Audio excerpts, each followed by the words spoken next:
Good day, ma'am. Please introduce yourself. Good day, sir, ma'am. My name is Michelle Camara Bumabay. I'm 39 years old. I'm single mom and have two children, 19 to 20 years old. I'm living at San Roque, Peñablanca, Cagayan. I am 5 brothers and 3 sisters and a third one of family. I'm high school graduate. Do you have work experience abroad? No, sir, but I have experience here in the Philippines for almost 2 years with 2 coupon, 2 children, 7 to 5 years old. I do cleaning, washing, marketing, and rings.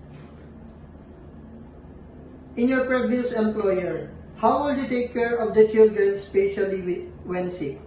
When the baby is sick, I will check the temperature. If the baby is sick, I will call my employers. How will you describe yourself? I am hardworking, honest, and responsible.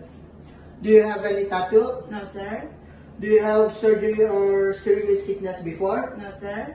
Do you have an allergy to certain food? No, sir. Do you smoke and drink alcohol? No, sir. Why do you want to work abroad? I want to work abroad to provide for my family, especially for my children, and also to be financially stable in the future, sir. If you get hired, who will take care of your children? My parents, sir. If you're homesick, what will you do?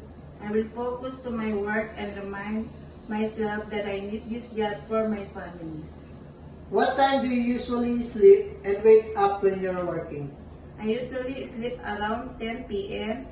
and after my work is done and wake up around 5 a.m. Are you the one who does the cooking and do marketing at home? Yes, sir. Sometimes kids are super active and they tend to be out of control. How would you control your temper? I will be more patient and calmer when dealing with them, sir.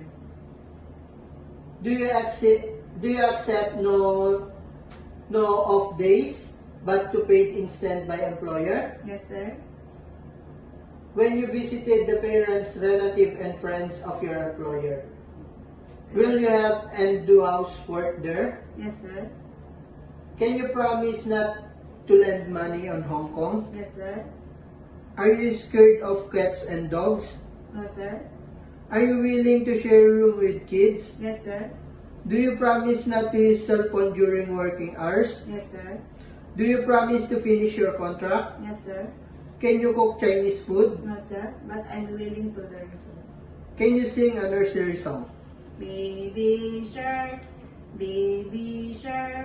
here I am, here I am, here I am, how do you do? Any message to your future employer? Good day, sir, ma'am. Hope you select me as your helper. I am hardworking, honest, and responsible. I promise to serve your family with all my best.